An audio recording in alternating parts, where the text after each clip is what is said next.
আল্লাহ রাব্বুল আলামিন তার বিচারের কাঠ করে এবার একটা ধমক মারবেন, কাল্লা, কখনোই না, ইন্নাহা লাযা, তোর আমি লাজায় দেব। কোথায়? বলেন বলেন। শব্দটা শুনতে যত ছোট মনে হচ্ছে, ব্যাপারটা অত ছোট মনে না। ইন্নাহা লাযা, তোরে আমি লাজায় দেব। বর্ণনা দিচ্ছেন এরপরে লাজা কি জানো? নাজ্জাআতাল লিশাওয়া, এখানে আগে দেওয়ার সঙ্গে সঙ্গে চামড়া খুশি যাবে। পৃথিবীতে এমন কোন জায়গা আমার চোখে ধরা পড়ে নাই যেখানে যে ঘরের ভেতরে ঢুকলে চামড়া খুশি যায় না। চামড়া খসানোর কিছু পদ্ধতি আছে, ওগুলো আগে অ্যাপ্লাই করা লাগে, ওগুলো আগে প্রয়োগ করা লাগে, তারপরে চামড়া খসে। কিন্তু এই লাজা এমন একটা ঘর আল্লাহ বানিয়েছে, জাহান্নামের একটা নাম, এখানে ঢুকলেই চামড়া আগে খুশি যায়।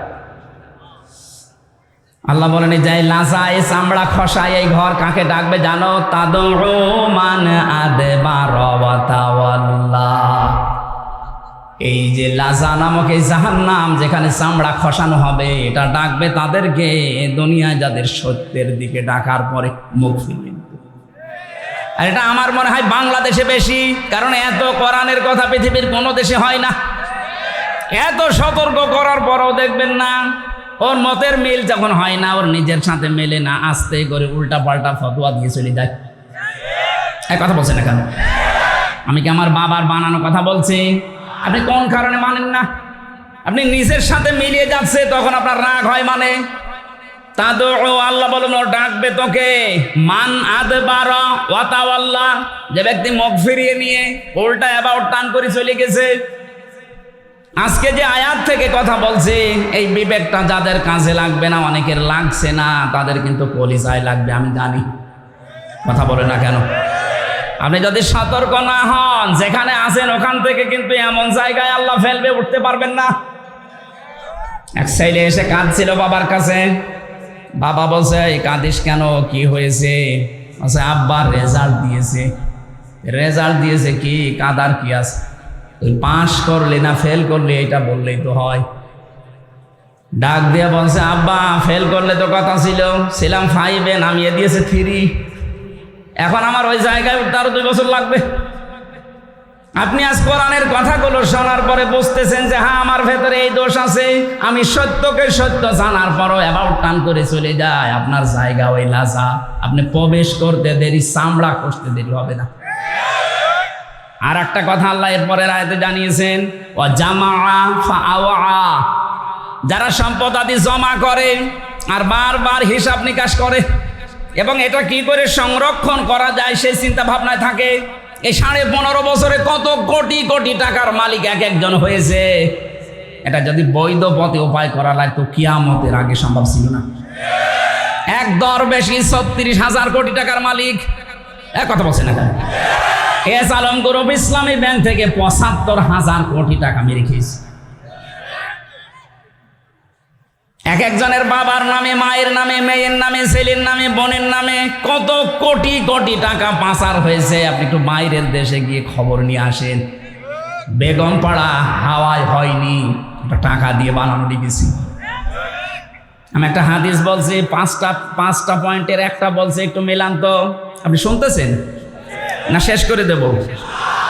বিশ্বনবী যেদিন নবুয়ত পান, আমি আলেমদেরকে বলছি, নবুয়ত পাওয়ার পরে এসে খাদিজাকে বলেছিলেন, জাম্মিলুনি জাম্মিলুনি, আমাকে ঢেকে দাও, আমাকে ঢেকে দাও, আমি ভয় পেয়েছি। এই এদিকে তাকান, আমি ভয় পেয়েছি, আমার জীবনের উপরে আমার আশঙ্কা হচ্ছে, না জান আমি মরে যাই কিনা, আমাকে ঢেকে দাও। হযরতে খাদিজাতুল কুবরা ওই দিন বলেছিলেন, স্বামী ভয় পাবেন না। আবুল কাসেম, কেন ভয় পান? কাল্লা, কখনো না। আল্লাহি মা ইখজিকাল্লাহু আবাদান, ইন্নাকা লা তাসিলুর রিহমা ওয়া তাহমিলুল কাল্লা ওয়া তাকসিবুল মা'দুমা ওয়া তুকরিউদ দাঈফা ওয়া তুঈনু আলা নাওয়াইবিল হক। 5টা কথা খাদিজা ওই দিন বলেছিলেন। আমি এবার আলেম সহ যারা মেয়েরা এসেছেন তাদেরকে একটু অ্যাক্টিভ হওয়ার জন্য বলছি, মিলাবেন। ওই সময় খাদিজা কিন্তু মুসলমান এখনো হয়নি, কারণ ঈমানের দাওয়াতই পায়নি। তিনি বলেছিলেন, আল্লাহর কসম, কখনো আল্লাহ আপনাকে ভয় দেখাতে পারেন না। কোন জিন পরি ভূত এগুলো আপনাকে ভয় দেখাতে পারে না। আপনি যে কাজগুলো করেন দেখেন তো আপনি স্বামী হিসাবে এই কাজগুলো করেন কিনা।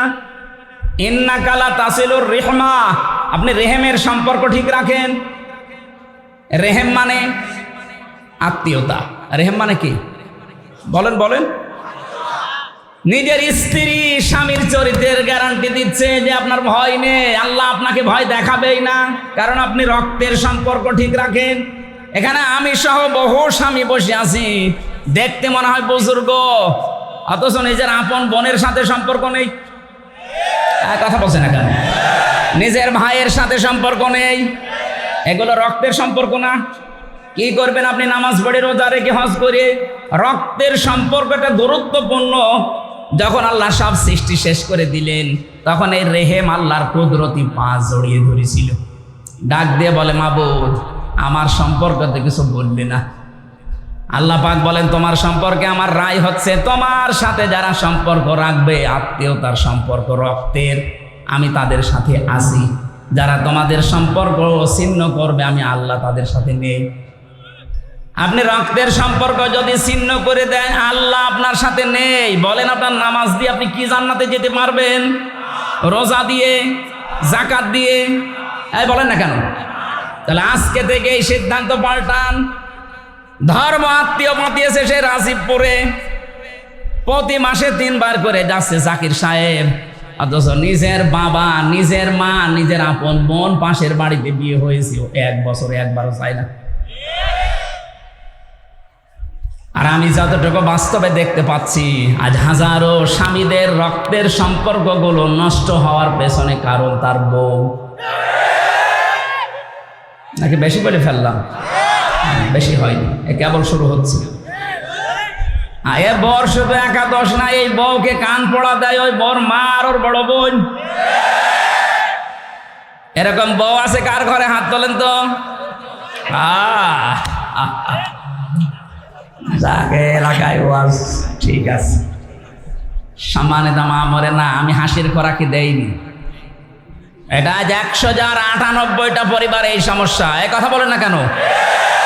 আমি 3 দিন আগে ছিলাম নীলফামারীর কিশোরগঞ্জ থানা, একটা বৃদ্ধাশ্রমে গিয়েছিলাম দেখার জন্য। কত মার বাবা লাইন দিয়ে বসে আছে, ওদের চোখের দিকে তাকালেই মনে হচ্ছে ওরা ছেলে মেয়ের জন্য বরদোয়া করছে।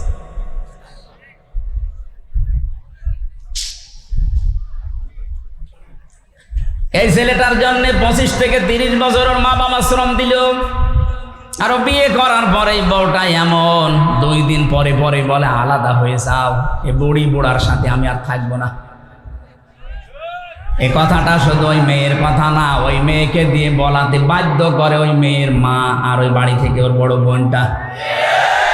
এই জন্য যাদের বড় বোন আছে ওদের বিয়ে করবেন না, তাই বলে সমস্যা হয়ে যাবে। সম্মানিত মা বোনেরা, মনটা উদার করেন। এত ছোট মন কেন আপনার? আপনাকে কিয়ামত পর্যন্ত হায়াত নিয়ে এসেছেন, খুব বেশি হলো না 60-70 বছর আপনি পরে ফটক করবেন। এই জায়গাটা তখন আপনার বেটার বউ, আপনার ছেলে, এর আপনার নাতিপুতি, তারা এসে চাষ করবে, আপনি কবরে আগুন পাবেন। কারণ পারিবারিক জীবনে রক্তের এই সম্পর্ক একটা অটুট, একটা কঠিন বিষয়। আল্লাহ বলেন যারা সম্পর্ক রাখে না আমি তাদের সাথে কাট করে দিই, যারা সম্পর্ক রাখে আমি তাদের সাথে সম্পর্ক রাখি। এই জন্য যারা আত্মীয়তার সম্পর্ক ঠিক রাখে তাদের আল্লাহ ভয় দূর করে দেয়। যারা ঠিক রাখে নাই তাদের ভেতরে এখন যত রকমের ভয়। এই কথা বলে না কেন? কত আত্মীয় স্বজনের আপনি হক মেরে দিয়েছেন, ভয় পাবেন না কি পাবেন? আমি হাদিসটা বলার পেছনে 2 নাম্বার যে পয়েন্ট, এইটা বলার জন্য আনছিলাম। তাকসিবুল কাল্লা না তাহমিলুল কাল্লা। স্ত্রী বলছে, হে স্বামী আপনি ভয় পাবেন না, আল্লাহ আপনাকে কখনোই ভয় দেখাতে পারেন না। জিন, ভূত, পরী, পেতনি যাই বলেন এগুলো আপনাকে ভয় দেখাতে পারে না, কারণ আপনি মানুষের বোঝা বহন করেন। কি বহন করেন? আরো জোরে বলেন বলেন। আপনি ঋণের বোঝা বহন করেন, দুঃখের বোঝা বহন করেন, কষ্টের বোঝা বহন করেন, কত রকমের বোঝা আপনি দুনিয়ায় মানুষের বহন করেন, হালকা করে দেন। আপনি ভয় পান কোন কারণে? অথচ যিনি পালিয়ে গেছেন, আমি নাম ধরেই বলছি, কত রকমের বোঝা এই দেশের ওপর উনি চাপিয়ে দিল। বলেন আপনি, এই যে 2780 জন মানুষ এখন হাসপাতালে কাতরাচ্ছে, এগুলো সব তার পরিবারের জন্য, দেশের জন্য বোঝা। কারণ কারো হাত নেই, পা নেই, চোখ নেই, অন্ডকোষ নেই, এই কথা বলছে না কেন? এই ছেলেটা, এই মেয়েটা যারা অসুস্থ হয়ে এখন হাসপাতালে পড়ে আছে, এগুলো তার পরিবারের জন্য বোঝা না, এই সমাজের জন্য বোঝা না, দেশের জন্য বোঝা না।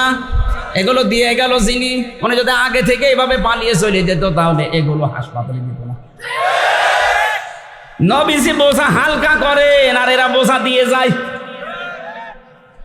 অর্থনীতিকে এমন জায়গায় নিয়ে তলানিতে ঠেকিয়েছে, দেশে এখন এত ঋণ, কেউ যদি জন্ম নেয় এখন সেই 1 লাখ টাকা তার মাথার উপরে ঋণ। ঋণের বোঝা আপনি দিয়ে চলে গেলেন, আপনি তো আরামে আছেন, কিন্তু আমরা এখন বাঁচবো কি করে? নবীজি বলেন আমার উম্মত যারা, তারা বোঝা আরো বহন করবে, মানুষের বোঝা দূর করে দেবে, হালকা করবে। আর এমন উম্মত আমরা পেয়েছি আরো বোঝা দিয়ে যায়। সুতরাং যারা মানুষকে বোঝা দিয়ে যায় তাদের অন্তরের ভেতরে ভয় তৈরি করে দেয় কে? এই জন্যই তো ভয় পালিয়েছে। হ্যাঁ, না তো পালালেন কেন? এই 15.5 বছরে আপনার চাইতে মুসলমানের অত্যাচারের শিকার কম হয়েছে, তো একটাও তো পালিয়ে গেল না। জেল, জরিমানা, এমনকি আয়না ঘরে কেউ 8 বছর 10 বছর পর্যন্ত থাকছে, তারপরও পালায়নি। এই কথা বলে না কেন? আর আপনি কি হয়ে গেল যে পালিয়ে চলে গেলেন? তার মানে আপনার অন্তরের ভেতরে ভয় আমার আল্লাহ তৈরি করে দিয়েছে। যারা মানুষের বোঝা বাড়িয়ে দেয়, বোঝা বহন করে না, আরো চাপিয়ে দেয়, তাদের অন্তরে ভারী ভয়। ভয় কে দেয়? আমরা যারা এগুলো না চাপাই, আমরা হালকা করার চেষ্টা করি। একটা কর্মসংস্থান তৈরি করে 5টা মানুষকে কর্মের সন্ধান করে দেয়, ওর পরিবারের বোঝাটা হালকা হবে। আমি যে কথাটা তুলেছিলাম রসুলুন শব্দ দিয়ে, ফেরেশতারা ডাক দিয়ে বলবে কত মানুষ গিয়েছিল তোমাদের কাছে, নবী রাসূলদের উত্তরাধিকারী, কথাগুলো বলে নাই। জাহান্নামের এই যে সম্পদ যারা জমা করে আর স্থায়ী করা যায় কি করে, সেই চিন্তা ভাবনা নিয়ে চলে। কি করবেন আপনি? আপনি যদি এখনই মারা যান, আপনি যে সম্পদ রেখে গেলেন, আল্লাহর কসম এইগুলো আপনাকে কবরে শাস্তি দেওয়ার জন্য যথেষ্ট। কোরআনে কারিমে বারবার আল্লাহ আমাদেরকে আমাদের বিবেকের কাছে নাড়া দিচ্ছেন, আমাল হায়াতুদ দুনিয়া ইল্লা মাতাউল গুরুর। পৃথিবীর মানুষ খুব ভালো করে কান খাড়া করো, দুনিয়ার জীবন কিন্তু ধোঁকা। কে বলছেন? এটা সিন্ডিকেট করে যারা মালের দাম বাড়িয়ে দিচ্ছেন, মানুষের কষ্টের কারণ হয়ে দাঁড়াচ্ছেন। সিন্ডিকেট করার মাধ্যমে যত সম্পদ আপনি উপার্জন করছেন, টাকা পয়সার মালিক হচ্ছেন, আপনার এই অবৈধ টাকা ভোগ করার জন্য আপনার মেয়ে, আপনার ছেলে, আপনার স্ত্রী 2 পায়ে খাড়া। কথা বলছেন এখন? কিন্তু এর দ্বারা যে গোনা হবে, যে পাপ হবে, একটা গোনা আপনার বউ বহন করবে? জিজ্ঞাসা করেন তো। না, যে বড় করবে। এই জন্য আমরা এখনই সতর্ক হয়ে যাই, যার জন্য যা করে যাচ্ছি। আল্লাহর কসম, এখানে আমরা যত মানুষই আছি না কেন, আমার মনে হয় খুব বেশি হলেও 70, 80, 100 বছর এরপরে এখানে কেউ থাকবেন না, সব নতুন মানুষ এখানে আসবে। আর এখানে যত মানুষ আমরা আছি সবাই মাটির নিচে থাকবো। কি করে যাচ্ছি? একটা বিশাল জীবন পড়ে আছে, ওই জীবনটা নিয়ে বিবেকে একটু নাড়া দেয় না আপনার? ফেরেশতারা ওই কথাটা তখন স্মরণ করাবে এমন জায়গায় যে শুধরাবেন সে সময়ও পাবেন না। তখন একবারে বলা লাগবে কলু বালা। হ্যাঁ, আমাদের কাছে আমির হামজা এসেছিল, সুলাইমান এসেছিল, হোসাইন এসেছিল, সতর্ক বাণী উচ্চারণ করেছে, এই কথাগুলো আমাদেরকে জানিয়েছিল। আল্লাহর সাথে সাক্ষাৎ হবে। কলু বালা কদ জাআনা নাযীর ফাকাযযাবনা ওয়া কুলনা মা নাযালাল্লাহু মিন শাই ইলা আখিরি আয়াত। তারা যখন কথা বলতো কোরআনে কারিমের আয়াত দিয়ে, আমরা সামনে পেছনে বসে বসে মনে করতাম না এ বেটা মিথ্যা কথা বলে, এরকম কথা আল্লাহ দেয়নি। এরকম ধারণা অনেকের মনে আসে না? এই কথা বলছে না কেন? আমার তো মনে হচ্ছে আল্লাহ মানুষের মনের কথাগুলো তিনি যেহেতু আগেই জানেন, আগে জানিয়ে দিয়েছেন যে এরকম কিছু মানুষ বসে থাকবে, ওরা মনে মনে ভাববে না এইরকম কথা মনে হয় আল্লাহ নাজিল করেনি। শাস্তি যখন আরম্ভ হয়ে যাবে, তখন এবার বলবে অকলু লাউ কুন্না নাসমাউ আও নাকিলু মা কুন্না ফি আসহাবিস সাঈর। ওই সময় যদি আমরা কথাগুলো শুনতাম, মনের কান দিয়ে দিলের কান দিয়ে যদি ভালোভাবে শুনতাম, আর যদি মেনে নিতে পারতাম, আমাদের আকলকে কাজে লাগিয়ে বিবেকটাকে যদি আমরা কাজে লাগাতাম, মা কুন্না ফি আসহাবিস সাঈর, এই জাহান্নামের সাইরে আজকে আমাদের আশা লাগতো না। ফাতারাফু বিযামবিহিম ফাসহাকাল লিআসহাবিস সাঈর, নিজের অপরাধ তখন স্বীকার করবে, এমন জায়গায় দাঁড়িয়ে স্বীকার করছে যে শুধরাবে সে জায়গা আর পাবে না। প্রশ্ন আমরা যারা পরীক্ষা দেয় দুনিয়ায়, যখন ঘন্টা দেবে তখন প্রশ্নপত্র দেবে, তার 2 মিনিট আগে দেয়। বলেন বলেন, অথচ কি দয়া আল্লাহ আমাদেরকে দেখালেন, কতদিন পরে পরীক্ষা শুরু হবে আগেই প্রশ্নপত্র দিয়ে দিয়েছেন। প্রশ্নপত্র হাতে পাওয়ার পরেও যদি কেউ ফেল করে, ওরে আমার মনে হয় 5 থেকে 3 নামিয়ে দেওয়া দরকার। আমরা কি 5 থেকে 3 নামতে চাই? বলেন বলেন, বিবেক কাজে লাগান ভাই, সময় কিন্তু চলে যাচ্ছে। লাহুম কুলুবুন লা ইয়াফকাহুনা বিহা, তাদের কলব ছিল কিন্তু চিন্তা ছিল না। দুনিয়ার সব কিছু তারা বুঝতো, কিন্তু কোরআনের কথাগুলো না বোঝার ভান করে থাকতো। আলাহুম আ'য়ুনুন লা ইউবসিরুনা বিহা, তাদের চোখ ছিল কিন্তু দেখার পরেও অন্যায়কে না দেখার ভান করে থাকতো। আমার তো মনে হচ্ছে কোরআনের আয়াতগুলো আল্লাহ কেবল 24 সালে নাজিল করছে। দেখেন তো এই দেশে বহু মানুষ দেখার পরও না দেখার ভান করে থাকে। পত্রিকার কাগজে, টিভির পর্দায়, মোবাইলের পর্দায় কত কিছু প্রতিদিন ভেসে আসে, দেখে কিন্তু নিজের দলের লোক বলে কিছু বলে না। আর অন্য দলের লোক যদি চুন থেকে পান খসে, পান থেকে চুন খসলে ওর ফতোয়া দেখে কে, কি হয়েছে আপনার চোখের। এই যে দেখার পরও যারা না দেখার ভান করে থাকেন, তাদের এই চোখের ভেতরে আল্লাহ কিয়ামতের দিন সীসা গলিয়ে দেবে।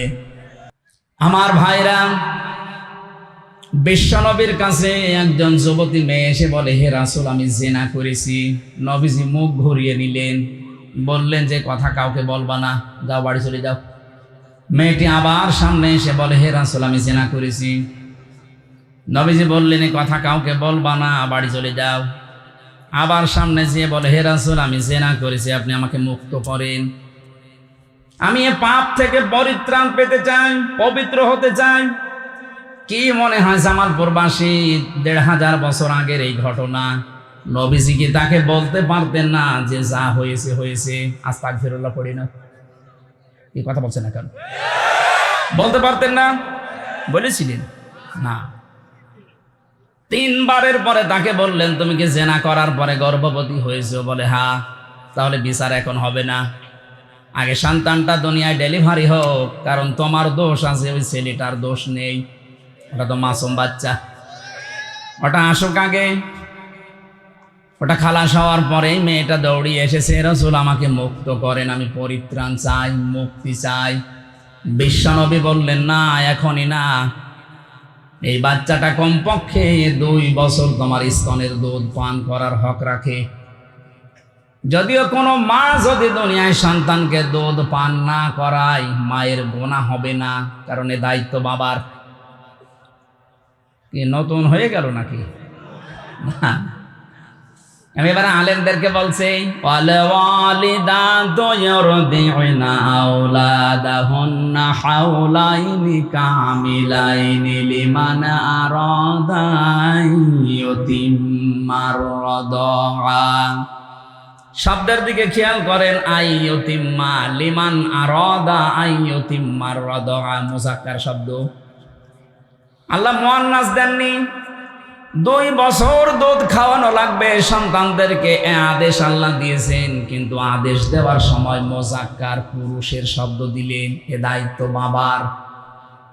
যেহেতু বাবার জিনিসপত্র নেই, আছে, যেটা আছে যাদের, আল্লাহ ওনাদেরকে ঘাড়ে দিয়েছেন। কিন্তু মা যদি বলে না, আমি দুধ খাওয়াতে পারবো না, এ দায়িত্ব তো আমার না। এক একটা সন্তানকে দুধ পান করাতে হলে 5 লাখ করে টাকা দেওয়া লাগবে। ও সুলাইমানকে তাই দেওয়া লাগবে?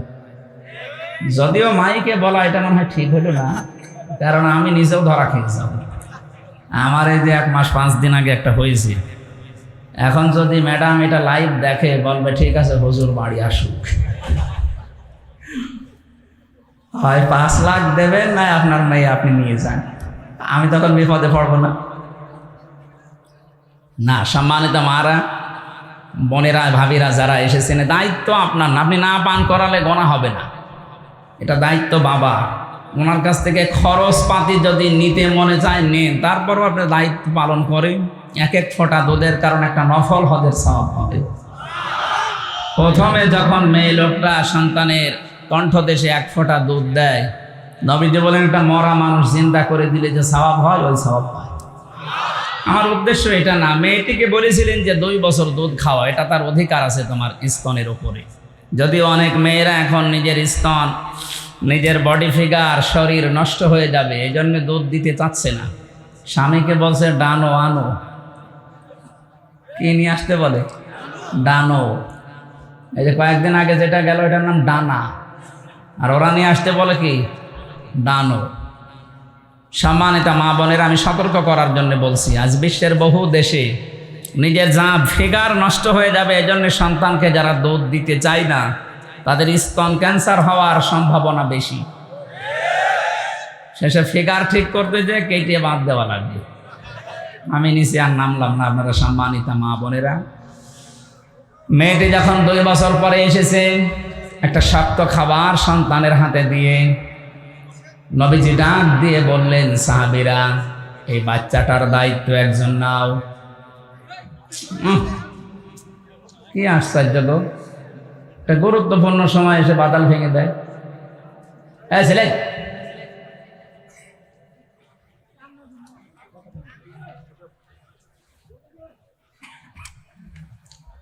ফ্যানটা বন্ধ হয়ে গেল, এমনি তো গা ঘেমে গেলে আবার ওই রোগ বেড়ে যাবে।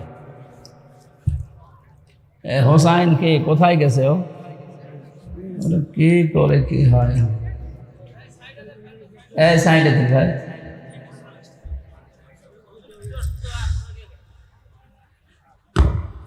ঠিক আছে, যতটুকু আছে কথা বলবেন না, যেভাবে আছেন এইভাবে থাকেন, কথা বলবেন না, একদম নিশ্চয়।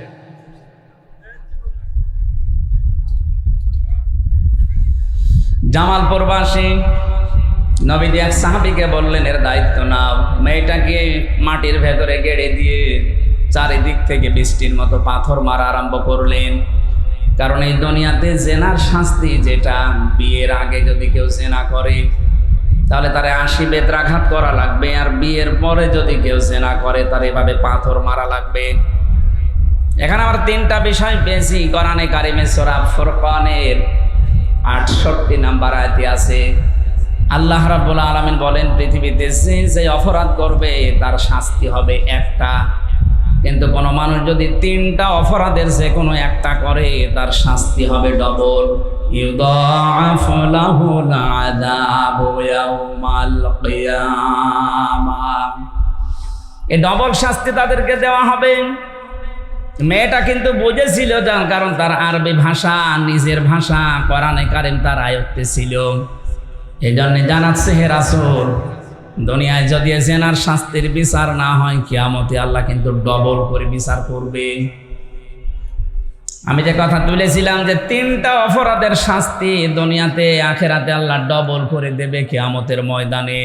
ওয়াল্লাযীনা লা ইয়াদউনা মা'আল্লাহি ইলাহান আখারা ওয়ালা ইয়াকতুলুনান নাফসাল্লাতী হারামাল্লাহু ইল্লা বিল হক ওয়ালা ইয়াজনুন ইলা আখিরি আয়াত।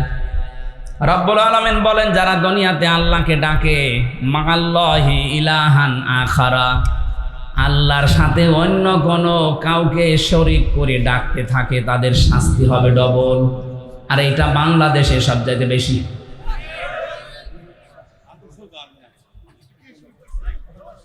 কি মনে হয় কি পেয়েছে এরা, কি আসছে, কি সমস্যা কি আপনাদের? হ্যাঁ, কি করতে আসলেন আপনি এখন? কেবল বাদাল ঠিক করছে আর এসে ডিস্টার্ব করে দিচ্ছে, বারবার এবার ডিস্টার্ব করলে এই জন্য ভালো লাগে না এসবের মাহফিল গুলো। একটা তথ্য বের করতে হলে কত চিন্তা ভাবনা করা লাগে জানেন? জিজ্ঞেস করেন করে, আমাকে আন্দাজে বলবো, এটা রেকর্ড হচ্ছে, পাগল ছাগল বসে থাকবে সামনে, এটা কত মানুষ শুনতেছে জানেন? সারা দুনিয়া এখন লাইভ চলছে, আমার সামনে এখন 18 কোটির উপরে মানুষ বসে আছে, আর আপনি এই যে ডিস্টার্ব করছেন, কথা তো ভুলে যাব। একটা শিক্ষা বের করতে চাচ্ছে আর এসে ঝামেলা করে, আবার এটা করে নড়াচড়া করে। কোনটা?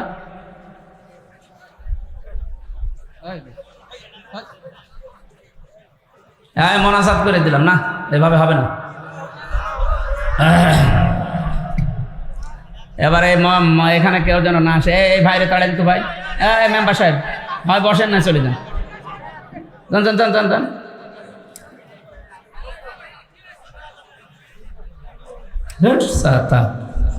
এই হোসাইন, এই মাহফিলটা সামনে বাড়ান দিবা না।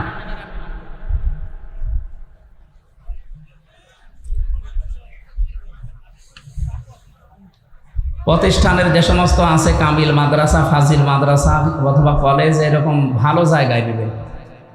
ঝামেলা মার্কা জায়গায় এসে আমার মাথা খারাপ হয়ে যাচ্ছে। মঞ্চে যদি 1 ঘন্টার ভেতরে কেউ আসে, দেখেন তার আমি এখন এমনি মোসাফির অবস্থা আছে, বস দোয়া চলে আসবে। কি বলছিলাম আমি কিন্তু জিজ্ঞাসা করবো পরে। আমি 1 ঘন্টা ক্লাস নেব, ক্লাসের পরে যদি 5টা প্রশ্ন করে একটাও বলতে না পারেন, তো সাথে আপনি আসলেন কেন? হ্যাঁ, কত দূর দূরান্ত থেকে এসে বসে আছেন। 3টা অপরাধ করলে আমি বলছিলাম দুনিয়াতে আখিরাতে মিলে আল্লাহ ডবল শাস্তি তাকে দেবেন। 1 নম্বরে দুনিয়া যারা আল্লাহকে ডাকে, এর পাশাপাশি অন্য কাউকে ডাকে।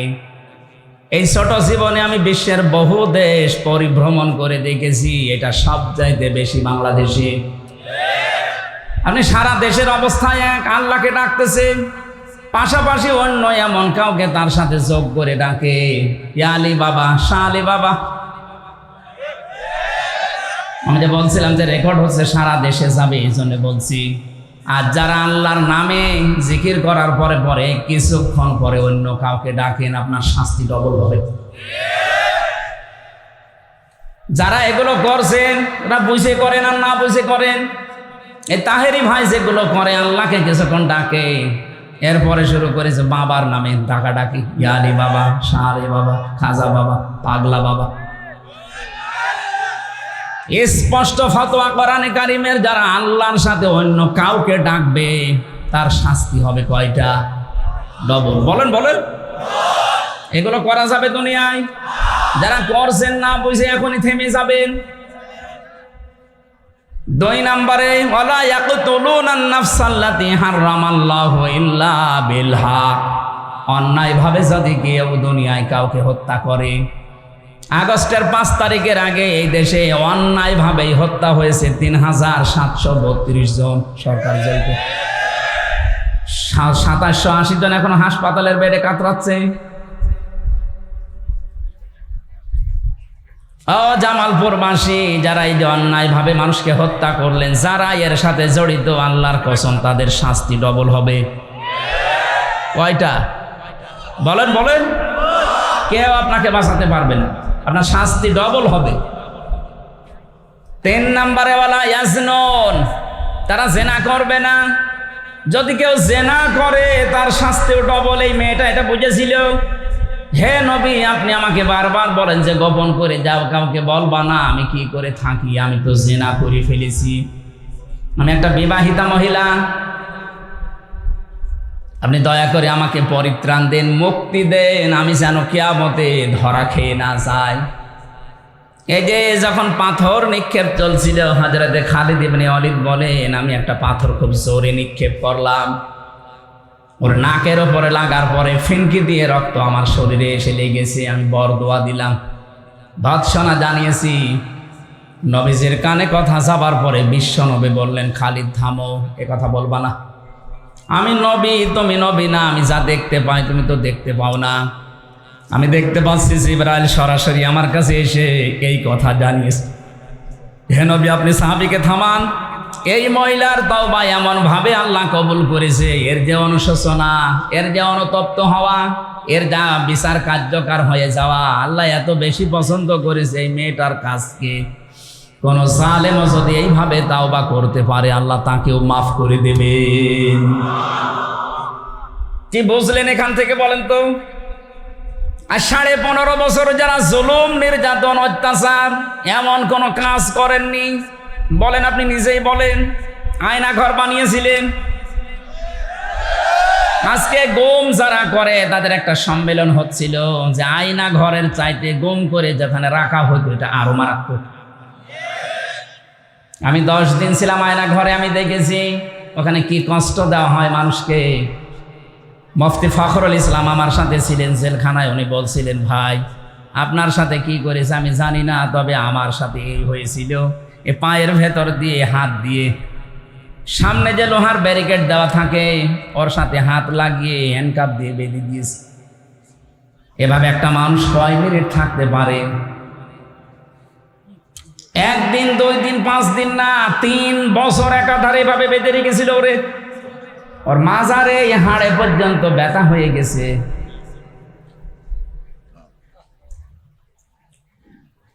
মাঝে মাঝে দেখতাম কারাগারের ওই কন্ডেম সেলের ভেতরে 2 হাত পা ছেড়ে দিয়ে একেবারে হাটপাট হয়ে পড়ি আছে। কি গো, এই করে থাকেন কেন? আমারে বলে, হামজা ভাই আপনার সাথে কি হয়েছে আমি তো জানি না, তবে আমার সাথে যা হয়েছে, এই যে মানুষ যে শুয়ে থাকে এটা যে কত বড় নিয়ামত আমি টের পাচ্ছি। মাত্র 1.5-2 মিনিট সময় দিত 24 ঘন্টার ভেতরে টয়লেট করার জন্য। সকালে পচা ছোলা দিত, দুপুর বেলা দিয়েছে কি যেন খাবার, মনে আছে কেউ মাখিয়ে ফেলেছে।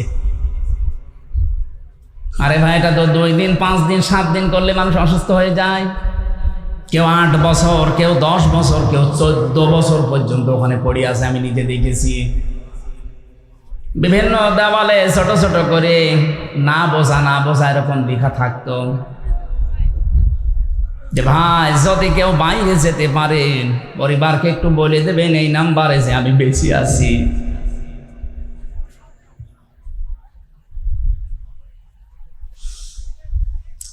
অথচ মাথার উপর দিয়ে বা গাড়ি ঘোড়া মানুষজন সব চলাফেরা করছে। কোন জায়গায় যে আসি মাটির নিচে এটা জানি না, কারণ এখন জানারও খবর নেই যে কোন মাস এটা, কোন বছর, কয়টা বাজে, কিচ্ছু জানি না। এভাবে আপনি 5 দিন 7 দিন থাকলে পাগল হয়ে যাবেন। অথচ মানুষ ওখানে পড়ে আছে 8 বছর, 10 বছর, 14 বছর। এই অপরাধের সাথে যারা জড়িত ছিলেন, যারা মানুষকে মিথ্যা মামলা দিয়ে হয়রানি করে জেলে ভরে রেখেছেন, যারা তাদের ব্যবসা প্রতিষ্ঠান বন্ধ করে দিয়েছেন, এরকম বড় বড় অপরাধ যারা এই 15 বছরে করলেন, আপনার বিবেকে কি বলে যে আপনি আস্তাগফিরুল্লাহ পড়বেন আর আল্লাহ মাফ করে দেবে, তাহলে এর উপরে অবিচার হবে না? আপনার মাপ পাওয়ার একটাই পদ্ধতি আছে। এখন আপনি অপরাধ করেছেন যার কাছে, স্বীকার করবেন তার কাছে। তার কাছে স্বীকার করার পরে সে যদি বলে না আমার এই মুক্তিপণ দেওয়া লাগবে, আমার যা ক্ষতি হয়েছে এর ক্ষতিপূরণ দিয়ে যান, আপনাকে তাই দেওয়া লাগবে। আমি তো আমার নিজেরটা বললাম, আমাকে বিনা কারণে আপনি 3টা বছর রেখে দিলেন। এখন যদিও আমার মামলায় কয়েকদিন আগে সব খারিজ হয়ে গেছে, আদালত কর্তৃক প্রমাণিত যে আমার কোনো দোষ পাইনি, তারা আমি নির্দোষ, তাহলে 3 বছর আমাকে ফাঁসির কন্ডেম সেলে রাখলেন, এটা অন্যায়। আমি যদি দোষ পেতেন তাহলে কিছু বলতাম না। আদালত কর্তৃক প্রমাণ হয়েছে আমার কোনো দোষ নেই, আমি নির্দোষ। যে মামলা আমারে দিয়েছে ও বিষয়ে আমি কিছু জানি না। এরপরও 32 লাখের উপরে টাকা আমার বাবার খরচ করালেন আপনি। এই মামলাটা সিএমএম কোর্ট, জজ কোর্ট, হাইকোর্টে কমপক্ষে 30 বার উঠেছিল। এটা বিশাল ক্ষতি আমার জীবনে করলেন। শুধু আমার একা না, আমার স্ত্রীর, আমার 2টা মেয়ের, আমার মা বাবার। কথা বলছেন না? এখন আপনি আন্দাজে কাবার গিলাপ ধরে এখন যে পড়বেন আস্তাগফিরুল্লাহ আর আল্লাহ আপনাকে মাফ করে দেবে, আমি খেলা করছি? আপনি আগে আমার কাছে বলবেন। আমি যদি বলি আমার ক্ষতিপূরণ দেওয়া লাগবে, আমি তো বলে দিয়েছি আমার মামলার আয়ু সহ যারা একেবারে উপর পর্যন্ত তারা জড়িত, প্রত্যেকের মাপ চাইতে হলে আমার ক্ষতিপূরণ দেওয়া লাগবে। তো মাপ নেই, কিসের মাপ? আর আমি যদি মাফ না করি কিয়ামতে এইটা আল্লাহ ডবল করে বিচার করবে। ওই মহিলা ভালোভাবে বুঝেছিল যে এটা আস্তাগফিরুল্লাহ পড়ার কাজ না। দুনিয়ায় আগে শাস্তি যদি আমি নিয়ে যেতে পারি তাহলে কঠিন ময়দানে এই বিষয় আল্লাহর জিজ্ঞাসা করবে না। আমরা এখন এই ধান্দায় অনেকে আছি, অনেকে কিছু জানে না, যে যা কষে করুক আস্তাগফিরুল্লাহ পড়ে নেব না, হবে না। আপনি যা করেছেন আপনার জীবনে, যার কাছে সেইটা করলেন আপনি তার কাছে যে ওটা স্বীকার করবেন আগে। আমি আশা করি আমার এই হাদিসের ব্যাখ্যা আপনি বুঝেছেন। কি কথা বলেন না কেন? এরপরে যদি না বোঝার ভান করে থাকেন, আমার মনে হয় আপনি বুঝবেন না। আপনার কোরআন শরীফ বুখারী শরীফ হবে না, বাকারি শরীফ লাগবে। আমি আবার রিপিট করছি, অপরাধ যার কাছে স্বীকার করবেন তার কাছে। বলেন বলেন, এটা যদি বাংলাদেশে আমরা চালু করতে পারি, আল্লাহর কসম এ দেশে কেউ অপরাধ করার সাহস পাবে না। কারণ অপরাধ করে করবো কি, স্বীকার করা লাগবে আজ নাই কাল। এমনকি এ দুনিয়ায় শেষ না, এরপরে আর একটা জগৎ আছে, ওখানে স্বীকার করা লাগবে। আর ওইটা তো আরো কঠিন।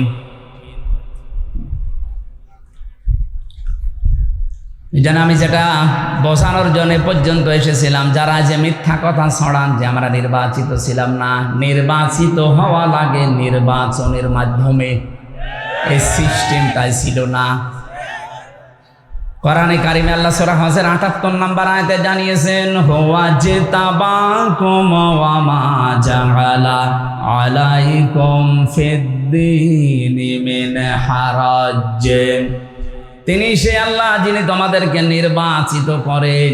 জামালপুরবাসী বুকে হাত দিয়ে বলেন তো, নির্বাচিত করা হয় যে পদ্ধতির মাধ্যমে তার নাম কি? নির্বাচন। বলেন বলেন। নির্বাচন না হলে মানুষ নির্বাচিত হয় কি করে? যেহেতু এটা হয়নি তার মানে আপনি নির্বাচিত না। এ কথাটা মিথ্যা কথা। আপনি যতই মোড়লদেরকে বোঝান তারা তো আর পাগল না, অত পাগল না। পাগল কিন্তু অত পাগল না। সুতরাং মিথ্যা কথা ছড়ানো যাবে না। যারা ছড়াচ্ছেন তারা থামবেন। আমি জানি জালেমদের কপালে হেদায়েত নেই। আল্লাহু লা ইয়াহদিল কওমাজ জালিমিন। আল্লাহ বলেন ইয়াহদি, এটা মজারে বর্তমান ভবিষ্যৎ, প্রেজেন্ট ফিউচার। জালেমদেরকে আমি আল্লাহ পথ দেখাচ্ছি না, ওদেরকে পথ দেখাবো না। এই জন্য জালেমদের দুনিয়াও শেষ, আখেরাতও শেষ। কারণ কিয়ামতের দিন জালেমরা আল্লাহর মামলার আসামি। কার? এটা আমি বানালাম। হ্যাঁ, সূরা শূরা ৪২ নম্বর আয়াতের প্রথম অংশে আছে, ২৫ নম্বর পারার ৬ নম্বর পৃষ্ঠার ১২ নম্বর লাইনে পাবেন, ইন্নামাস সাবিলু আলাল্লাযীনা ইয়াযলিমুনান নাস। অবশ্যই আমি আল্লাহ নিজে মামলা দায়ের করব তাদের বিরুদ্ধে যারা মানুষ হয়ে মানুষের উপরে জুলুম করেছে। এটা দেশে হয়নি বলেন তো? এই কথা বলেন না, হয়নি? এই জন্য বলছি জালেমরা, ওদের দুনিয়া শেষ, আখেরাত তো আগেই শেষ। এই জন্য আমরা যেন আবার ওদের মতো কপাল পোড়া হয়ে না যায়।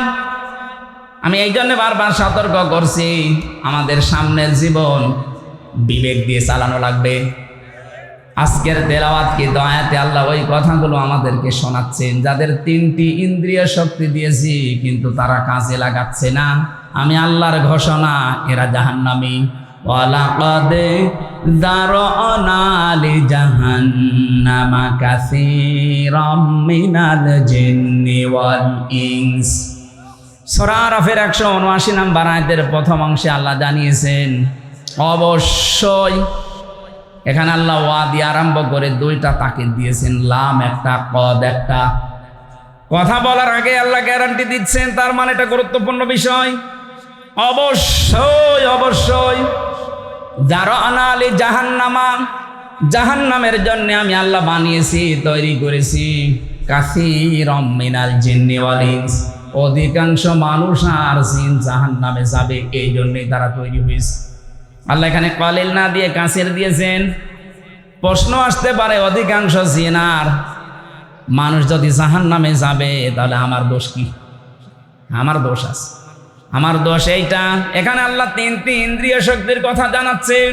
এটা পৃথিবীর সব সৃষ্টিকে দেয়নি। যাদেরকে দিয়েছেন তারা যদি কাজে না লাগায়, আল্লাহ প্রথম প্রশ্ন দিচ্ছেন, প্রথম তাদের পরিচয় দিয়েছেন উলাইকা কালানাম, এরা চতুষ্পদ জানোয়ার, বালহুম আদল, বরং তার চাইতে নিকৃষ্ট। আদল ইসমে তাফজিল, এটা এর চাইতে খারাপ আর হয় না। উলাইকা হুমুল গাফিলুন, এরা গাফেল। এবার দেখেন তো এই তিনটি ইন্দ্রিয় শক্তি আপনার আমার আছে কিনা। লাহুম কুলুবুল লা ইয়াফকাহুনা বিহা। আল্লাহ পাক বলেন, এক নাম্বারে তাদের ইন্দ্রিয় শক্তি দিয়েছি কলব, হৃদয়। এই যে কমন সেন্স, বিবেক, এটা যাদেরকে দিয়েছি, এটা থাকার পরে যারা কাজে লাগায় না, ওইগুলো আমি আল্লাহর কাছে মানুষ হিসাবে বিবেচিত না, ওরা জানোয়ার। এটা সারা বিশ্বের ভেতরে বাংলাদেশে এই প্রকার মানুষ আপনি বেশি পাবেন। বিবেক কাজে লাগায় না, এক কথা বলছেন না কেন? আপনি দেখেন তো, বিবেক কাজে লাগায় না এরকম মানুষ দেশে নেই। আপনি একটু বারের জন্য বিবেককে একটু নাড়া দেয় না যে আমি কি ছিলাম আর কি হলাম। আল্লাহ ওই জায়গায় একটু আঘাত দিয়েছেন, হাল আতা আলাল ইনসানি হিনুম মিনাদ দাহারি লাম ইয়াকুন শাইআম মাযকুরা।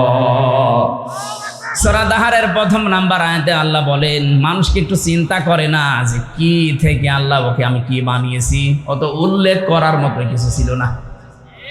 ও যে হামজা হয়ে চেয়ারে বসে আছে, এই নাম গন্ধ ছিল? বলেন বলেন, একটা বারের জন্য তো চিন্তা আসে না যে কি দিয়ে বানালাম তোকে আমি? হ্যাঁ, তোর বাবা মার দায়িত্ব ছিল শুধু বিছানায় থাকা, বাকি যা করার কেউ করে না, এটা আমি আল্লাহ করেছি। কোরআনে কারিমে সূরা মুলকের ভেতরে আল্লাহ আমাদেরকে একটু নাড়া দিয়েছেন, আম্মান খালাকাম হাদাল্লাযী হুয়া জুনদুল লাকুম ইয়ানসুরুকুম মিন দুনির রাহমান ইনিল কাফিরুনা ইল্লা ফি গুরুর। আল্লাহ পাক বলেন, তার নিজের নামটা এখানে দিয়েছেন রহমান। এ রহমান যদি তোমাদেরকে বঞ্চিত করে দেয়, তোমাদের কোন সৈন্যবাহিনী আছে যে তোমাদেরকে বাঁচাতে পারে, সাহায্য করতে পারে? উনি যে বিভিন্ন সাহায্য তোমাকে করছে। আয়াতের তাফসিরে আমি পড়েছি, প্রতিটি মানুষকে আল্লাহ সুস্থভাবে চলার জন্যে লক্ষ লক্ষ ফেরেশতা তার পেছনে লাগিয়ে রেখেছেন। এই যে আমি কথা বলতে পারি, এক একটা কথা তৈরি হওয়ার জন্য 27টা ধাক্কা লাগে কণ্ঠে। বিজ্ঞান প্রমাণ করেছে মানুষে কথা বলে, আল্লাহ মাহুল বায়ান, মানুষকে আল্লাহ বায়ান শিখিয়েছেন। এই কথা বলতে হলে 27টা স্তরে ধাক্কা লাগে, এরপর একটা কথা তৈরি হয়। আর কোরআনের তাফসিরে পেয়েছি, এক একটি স্তরে এক একজন ফেরেশতা আল্লাহ বসিয়ে রেখেছে। এ ওর কাছে, ও ওর কাছে, ও ওর কাছে, এভাবে দিতে থাকে। 27 নাম্বার ধাক্কায় দিয়ে একবার একটা কথা বের হয়। কোন বাবা এ কথাটা তৈরি করে দিচ্ছে আপনারে? বোবা যারা, তাদেরকে আপনি বোম মারলেও কথা বলতে পারবে? বলেন, কি নেই তার মতো কণ্ঠ আছে, কিন্তু কথা বের হচ্ছে না। ফেরেশতারা ওই দায়িত্ব পালন করে না। আল্লাহ বলেন, আমি ফেরেশতাদেরকে লাগিয়ে রেখেছি। এই যে কানে শোনো, এখানে প্রায় 24টা ধাক্কা লাগছে। 24টা ধাক্কা লাগার পরে পর্দায় কথাটা যে ধাক্কা লাগে, ওখানে একটা তরঙ্গ সৃষ্টি হয়। কম্পিউটার আপনি সেট করতেন, আমি আপনার মানব দেহ একটা একটা করে দেখাতে পারতাম, আপনি সেজদা দিতে বাধ্য হবেন। সূরা তারিকের ভেতরে আমি তাফসীর পড়তে গিয়ে বেজি, ফালিয়ানজুরিল ইনসানু মিম্মা খুলিকা মিম্মা দাফিকি ইয়াখরুজু মিন বাইনিস সুলবি ওয়াত তারাইব। আল্লাহ পাক বলেন, দুনিয়ার মানুষেরা মনে করেন হামজাকেই বলছে, ও হামজা, একটু নজর করে দেখো না কি জিনিস দিয়ে তোমারে বানালাম। বাবার স্ফলিঙ্গ দিয়ে দ্রুত গতিতে বের হয়ে যাওয়া, না পাক পানিটা যখন মায়ের রেহেম পর্যন্ত যায়, আমি আল্লাহ 40 দিন এভাবে পাল্টাতে থাকি।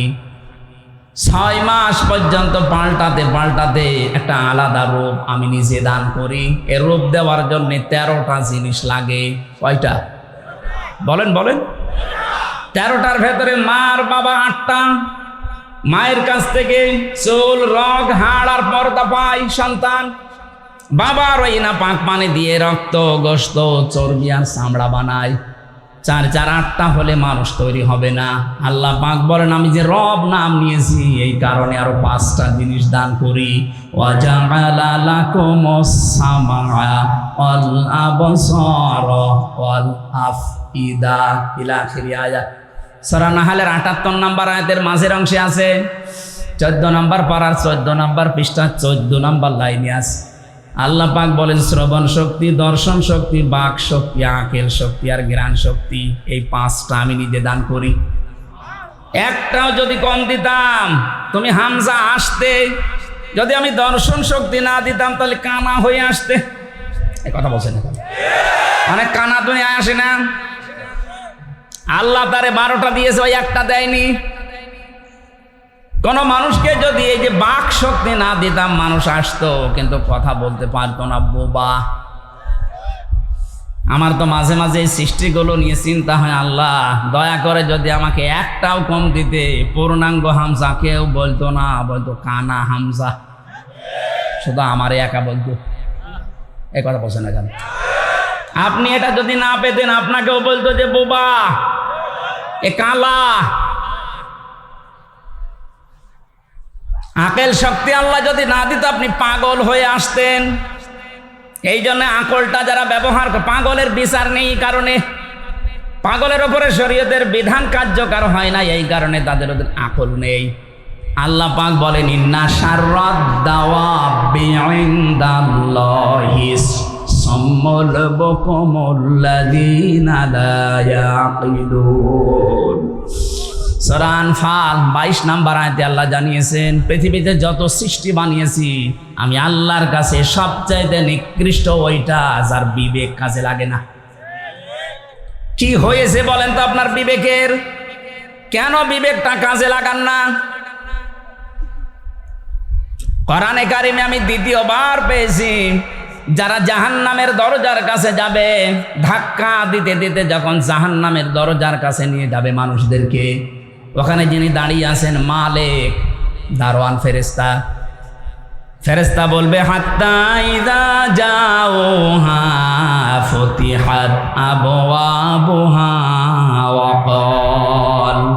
وقال لهم خزنتها ألم يأتكم رسل منكم يتلون عليكم آيات ربكم وينذرونكم لقاء يومكم هذا। সূরা জুমারের 70-71 নম্বর আয়াতের মাঝের অংশে আছে, আল্লাহ পাক বলেন, জাহান্নামে যাওয়ার সঙ্গে সঙ্গে জাহান্নামের দরজাগুলো খোলা হবে। এখান থেকে একটা শিক্ষা পাওয়া যায়। আমি জেলখানার সাথে আয়াতটা মিলিয়েছিলাম। পৃথিবীতে যত কারাগার আছে সব কারাগারকে আল্লাহ জাহান্নামের সাথে তুলনা দিয়েছেন। আর দুনিয়া সিজনুল মুমিনি ওয়া জান্নাতুল কাফির, দুনিয়ার ময়দানটা হচ্ছে মুমিনদের জন্য জেলখানা। কে বলছেন? কারাগার জেলখানা, এটা নবীজি জানিয়েছেন। আমি এই শব্দ মিলালাম এইভাবে যে কারাগারের দরজা সব সময় 24 ঘন্টা বন্ধ থাকে। যেই দিন এটা ওপেন করা হয়েছে ওই দিন থেকে যতদিনে কারাগার স্থায়িত্ব, যতদিন থাকবে, কোনোদিন কারাগারের মেন ফটক খোলা থাকবে না। 24 ঘন্টা বন্ধ থাকে। কেউ গেলে খুলে দেয়, তাড়াতাড়ি ঢুকে আবার তালা মেরে দেয়। আল্লাহ বলেন, জাহান্নামে যাদেরকে নিয়ে আসা হবে, এদেরকে জাহান্নামের গেটে আসার সঙ্গে সঙ্গে গেট খুলে ভেতরে ঢোকাতে দেরি, তালা দিতে দেরি হবে না। ভেতরে ঢোকানোর পরে জাহান্নামের মানুষেরা যখন হাওমাও করবে, চিৎকার করবে, কান্নাকাটি করবে, তখন ফেরেশতা বলবে, আলাম ইয়াতিকুম রাসূলুম মিনকুম, তোমাদের কাছে কি কোনো রাসূল যায়নি, বার্তা বাহক যায়নি? তারা যদি বলে হ্যাঁ আমাদের কাছে মুহাম্মদুর রাসূলুল্লাহ আসেনি, ফেরেশতারা সঙ্গে সঙ্গে বলবে মুহাম্মদুর রাসূলুল্লাহ যায়নি, কিন্তু তার ওয়ারিসটা যায়নি। এই যে আলেম এখন যাদের দেখতে পান, এরা নবীর ওয়ারিস। কথা বলে না কেন? আল উলামা ওয়ারাসাতুল আম্বিয়া, নবীরা ঘোষণা দিয়েছেন, বিশ্ব নবী বলেন আলেম যারা এরা নবীদের উত্তরাধিকারী ওয়ারিস। তারা টাকা পয়সা রেখে যায়নি, কিন্তু তারা এলেম রেখে গিয়েছে। যারা এলেম পাবে এবং এলেম অনুযায়ী আমল করবে, কাজ করবে, এই মানুষগুলো নবীর উত্তরাধিকারী ওয়ারিস, নাইবে রাসূল। এই যে রসুলুন বহু বচন দিয়েছেন এই কারণে, হয়তো মুহাম্মদ রাসূলুল্লাহ কিয়ামত পর্যন্ত থাকবে না, কিন্তু তার উত্তরাধিকারী নায়েব থাকবে না, এখন নেই। আরো জোরে বলেন। তাহলে আয়াতটা মনে করেন আমির হামজা সুলাইমান এদের জন্য। ফেরেশতা বলবে কি তোমাদের কাছে হামজা সুলাইমান যায়নি? ওরা স্বীকার করবে হ্যাঁ গিয়েছিল। তারা কি আল্লাহর এই আয়াতগুলো সম্পর্কে তোমাদের সতর্ক করেনি যে এরকম জাহান্নাম আছে, এরকম শাস্তির একটা জায়গা আছে, এখানে আসলে এরকম ভাবে শাস্তি দেওয়া হয়? যতগুলো জাহান্নামের শাস্তির ধরন আমি পড়েছি, সবচাইতে আশ্চর্যজনক এবং কঠিন আমার কাছে মনে হয় লাজাটা।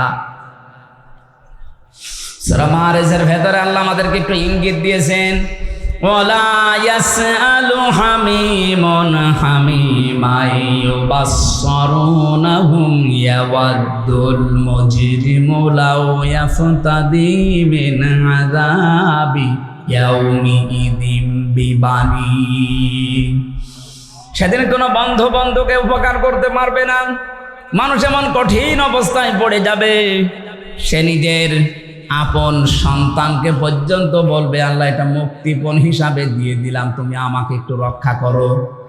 সাহিবাতিহি ওয়া আখি, তার স্ত্রীকে, তার সাথীকে, তার ভাইকে সে দিতে রাজি হয়ে যাবে।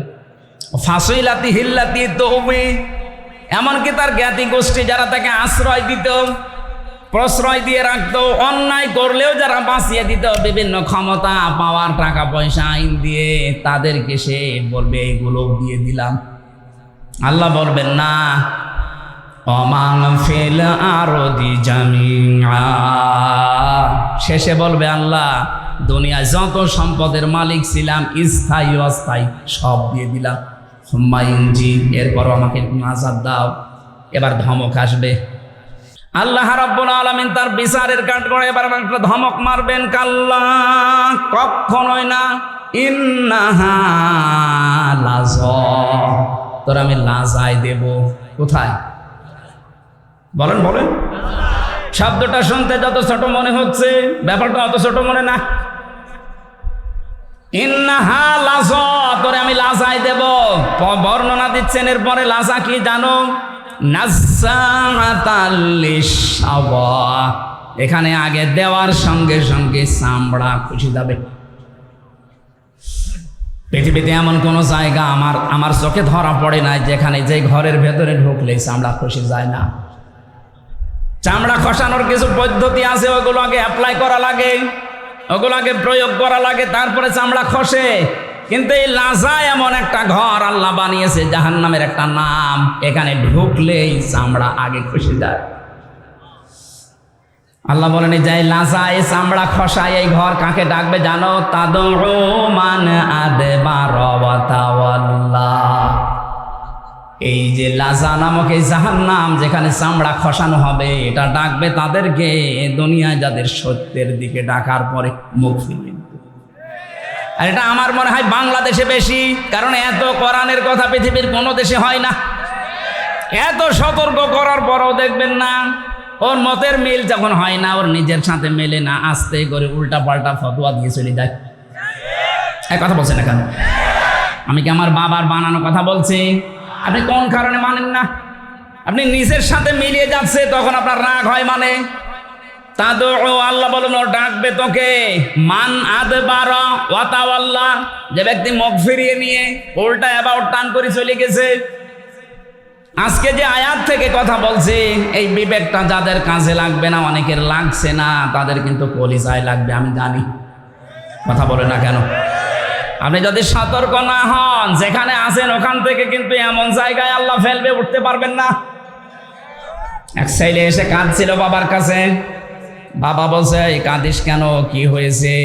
বলছে আব্বা রেজাল্ট দিয়েছে। রেজাল্ট দিয়েছে কি, কাঁদার কি আছে? তুই পাস করলি না ফেল করলি, এটা বললেই তো হয়। ডাক দিয়ে বলছে আব্বা ফেল করলে তো কথা ছিলাম 5-এ, নামিয়ে দিয়েছে 3। এখন আমার ওই জায়গায় উঠতে আরো 2 বছর লাগবে। আপনি আজ কোরআনের কথাগুলো শোনার পরে বুঝতেছেন যে হ্যাঁ আমার ভেতরে এই দোষ আছে, আমি সত্যকে সত্য জানার পরও অ্যাবাউট টান করে চলে যায়। আপনার জায়গা ওই লাজা, আপনি প্রবেশ করতে দেরি, চামড়া কষতে দেরি হবে না। আর একটা কথা আল্লাহ এরপরের আয়াতে জানিয়েছেন, ও জামা ফাআওয়া, যারা সম্পদ আদি জমা করে আর বারবার হিসাব নিকাশ করে এবং এটা কি করে সংরক্ষণ করা যায় সেই চিন্তা ভাবনায় থাকে। এই 15.5 বছরে কত কোটি কোটি টাকার মালিক এক একজন হয়েছে। এটা যদি বৈধ পথে উপায় করা লাগতো কিয়ামতের আগে সম্ভব ছিল না। এক দরবেশী 36,000 কোটি টাকার মালিক, এক কথা বলছে না কেন? এস আলম গ্রুপ ইসলামী ব্যাংক থেকে 75,000 কোটি টাকা মেরে খেয়েছে। এক একজনের বাবার নামে, মায়ের নামে, মেয়ের নামে, ছেলের নামে, বোনের নামে কত কোটি কোটি টাকা পাচার হয়েছে। আপনি একটু বাইরের দেশে গিয়ে খবর নিয়ে আসেন। বেগম পাড়া হাওয়ায় হয়নি, টাকা দিয়ে বানানো ডিবিসি। আমি একটা হাদিস বলছি, পাঁচটা পয়েন্টের একটা বলছে, একটু মেলান তো। আপনি শুনতেছেন না? শেষ করে দেব। বিশ্বনবী যেদিন নবুয়ত পান, আমি আলেমদেরকে বলছি, নবুয়ত পাওয়ার পরে এসে খাদিজাকে বলেছিলেন জাম্মিলুনি জাম্মিলুনি, আমাকে ঢেকে দাও, আমাকে ঢেকে দাও, আমি ভয় পেয়েছি। এই এদিকে তাকান, আমি ভয় পেয়েছি, আমার জীবনের ওপর আমার আশঙ্কা হচ্ছে, না জান আমি মরে যাই কিনা, আমাকে ঢেকে দাও। হযরতে খাদিজাতুল কুবরা ওই দিন বলেছিলেন, স্বামী ভয় পাবেন না। আবুল কাসেম, কেন ভয় পান? কাল্লা, কখনো না। আল্লাহি মা ইউখজিকাল্লাহু আবাদান, ইন্নাকা লা তাসিলুর রিহমা ওয়া তাহমিলুল কাল্লা ওয়া তাকসিবুল মা'দুমা আতুকরিউদ দাঈফা আতুইনু আলা নাওয়াইবিল হক। 5টা কথা খাদিজা ওই দিন বলেছিলেন। আমি এবার আলেম সহ যারা মেয়েরা এসেছেন তাদেরকে একটু অ্যাক্টিভ হওয়ার জন্য বলছি, মিলাবেন। ওই সময় খাদিজা কিন্তু মুসলমান এখনো হয়নি, কারণ ইমানের দাওয়াতি পায়নি। তিনি বলেছিলেন, আল্লাহর কসম, কখনো আল্লাহ আপনাকে ভয় দেখাতে পারেন না। কোনো জিন, পরি, ভূত এগুলো আপনাকে ভয় দেখাতে পারে না। আপনি যে কাজগুলো করেন দেখেন তো, আপনি স্বামী হিসাবে এই কাজগুলো করেন কিনা। ইন্নাকা লা তাসিলুর রিহমা, আপনি রেহেমের সম্পর্ক ঠিক রাখেন। রেহেম মানে আত্মীয়তা। রেহেম মানে কি? বলেন বলেন। নিজের স্ত্রী স্বামীর চরিত্রের গ্যারান্টি দিচ্ছে যে আপনার ভয় নেই, আল্লাহ আপনাকে ভয় দেখাবেই না, কারণ আপনি রক্তের সম্পর্ক ঠিক রাখেন। এখানে আমি সহ বহু স্বামী বসে আছি, দেখতে মনে হয় বুজুর্গ, অথচ নিজের আপন বোনের সাথে সম্পর্ক নেই। কথা বলছে না কেন? নিজের ভাইয়ের সাথে সম্পর্ক নেই। এগুলো রক্তের সম্পর্ক না। কি করবেন আপনি? নামাজ পড়ে, রোজা রেখে, হজ করে। রক্তের সম্পর্কটা গুরুত্বপূর্ণ। যখন আল্লাহ সব সৃষ্টি শেষ করে দিলেন, তখন এই রেহেম আল্লাহর কুদরতি পা জড়িয়ে ধরেছিল। ডাক দিয়ে বলে, মাবুদ, আমার সম্পর্কতে কিছু বলবে না। আল্লাহ পাক বলেন, তোমার সম্পর্কে আমার রায় হচ্ছে, তোমার সাথে যারা সম্পর্ক রাখবে, আত্মীয়তার সম্পর্ক, রক্তের, আমি তাদের সাথে আছি। যারা তোমাদের সম্পর্ক ছিন্ন করবে, আমি আল্লাহ তাদের সাথে নেই। আপনি রক্তের সম্পর্ক যদি ছিন্ন করে দেন, আল্লাহ আপনার সাথে নেই। বলেন, আপনার নামাজ দিয়ে আপনি কি জান্নাতে যেতে পারবেন? রোজা দিয়ে, যাকাত দিয়ে? বলেন না কেন? তাহলে আজকে থেকে এই সিদ্ধান্ত পাল্টান। ধর্ম আত্মীয় পাঠিয়েছে সে রাজীবপুরে, প্রতি মাসে 3 বার করে যাচ্ছে জাকির সাহেব, অথচ নিজের বাবা, নিজের মা, নিজের আপন বোন পাশের বাড়িতে বিয়ে হয়েছে, 1 বছরে একবারও চায় না। আর আমি যতটুকু বাস্তবে দেখতে পাচ্ছি, আজ হাজারো স্বামীদের রক্তের সম্পর্কগুলো নষ্ট হওয়ার পেছনে কারণ তার বউ। নাকি বেশি বলে ফেললাম? বেশি হয়নি, কেবল শুরু হচ্ছে। এ বর শুধু একাদশ না, এই বউকে কান পড়া দেয় ওই বর মা আর ওর বড় বোন। এরকম বউ আছে কার ঘরে? হাত তোলেন তো। যাকে এলাকায় ওয়াজ ঠিক আছে, সম্মানিত মা মরে না, আমি হাসির খোরাকি দেইনি। এটা আজ 100,098টা পরিবার এই সমস্যা। এই কথা বলেন না কেন? আমি 3 দিন আগে ছিলাম নীলফামারীর কিশোরগঞ্জ থানা, একটা বৃদ্ধাশ্রমে গিয়েছিলাম দেখার জন্য। কত মার বাবা লাইন দিয়ে বসে আছে, ওদের চোখের দিকে তাকালেই মনে হচ্ছে ওরা ছেলে মেয়ের জন্য বরদোয়া করছে।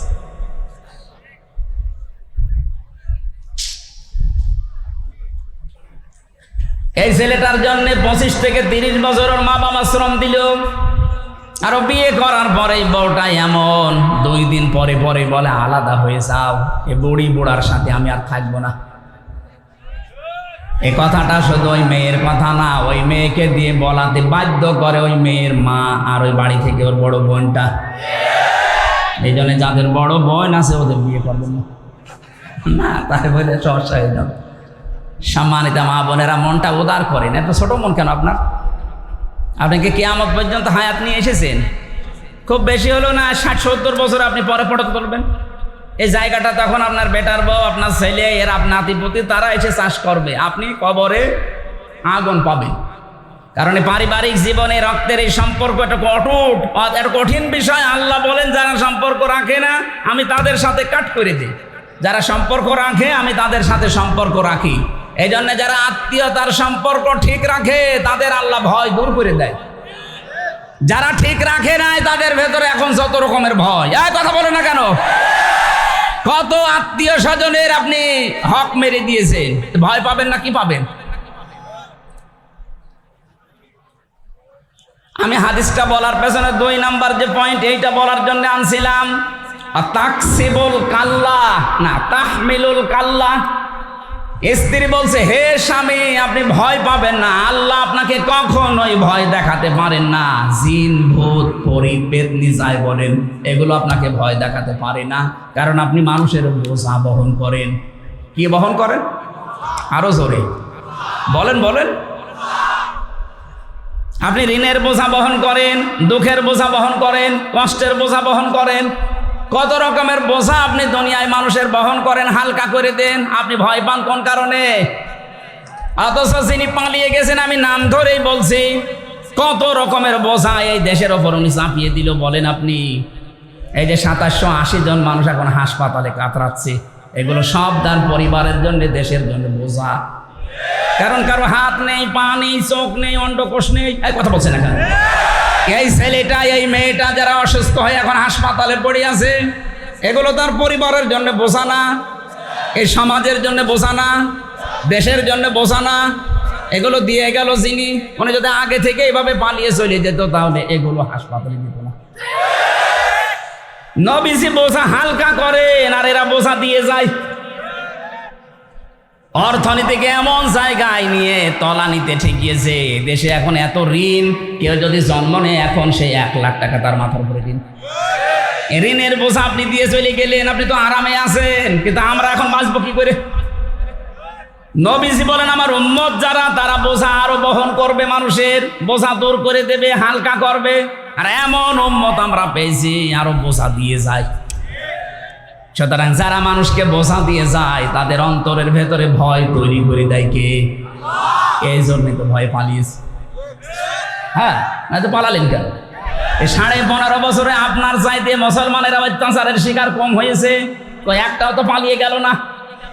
জেল, জরিমানা, এমনকি আয়না ঘরে কেউ 8 বছর 10 বছর পর্যন্ত থাকছে, তারপরও পালায়নি। এই কথা বলে না কেন? আর আপনি কি হয়ে গেল যে পালিয়ে চলে গেলেন? তার মানে আপনার অন্তরের ভেতরে ভয় আমার আল্লাহ তৈরি করে দিয়েছে। যারা মানুষের বোঝা বাড়িয়ে দেয়, বোঝা বহন করে না, আরো চাপিয়ে দেয়, তাদের অন্তরে ভারী ভয়। ভয় কে দেয়? আমরা যারা এগুলো না চাপাই, আমরা হালকা করার চেষ্টা করি। একটা কর্মসংস্থান তৈরি করেন, 5টা মানুষকে কর্মের সন্ধান করে দেয়, ওর পরিবারের বোঝাটা হালকা হবে।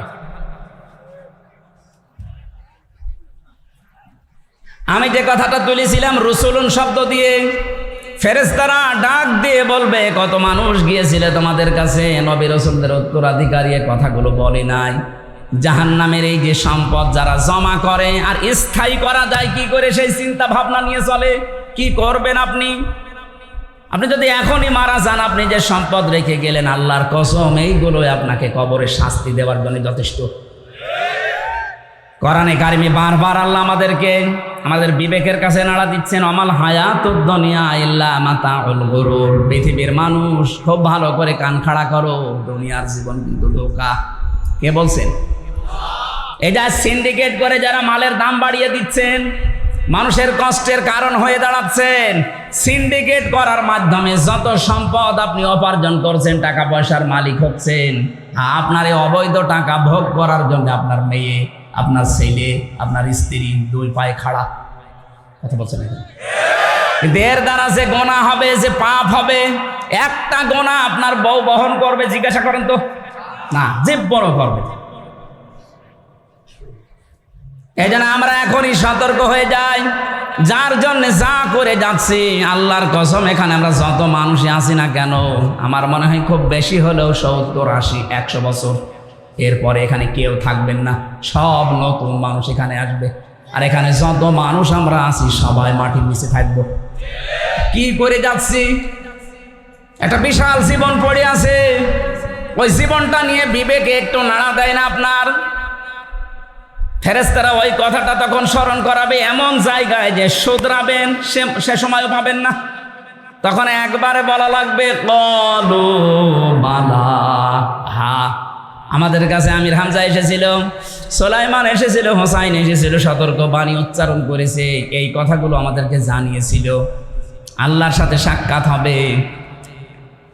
ক্বালু বালা ক্বাদ জাআনা নাযীর ফাকাযযাবনা ওয়া কুলনা মা নাযালাল্লাহু মিন শাই ইলা আখির আয়াত।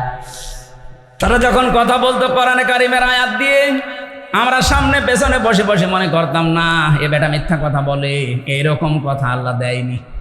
এরকম ধারণা অনেকের মনে আসে না? এই কথা বলছে না কেন?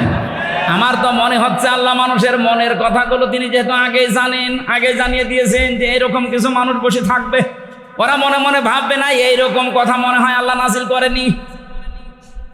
শাস্তি যখন আরম্ভ হয়ে যাবে, তখন এবার বলবে, অকালু লাউ কুন্না নাসমাউ আও নাকিলু মা কুন্না ফি আসহাবিস সাঈর।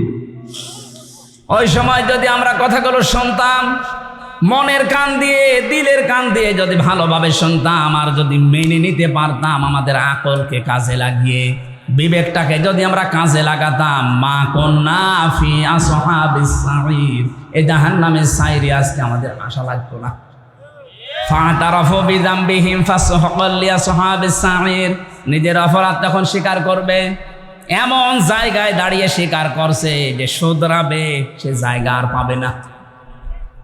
প্রশ্ন আমরা যারা পরীক্ষা দেয় দুনিয়ায়, যখন ঘন্টা দেবে তখন প্রশ্নপত্র দেবে, তার 2 মিনিট আগে দেয়।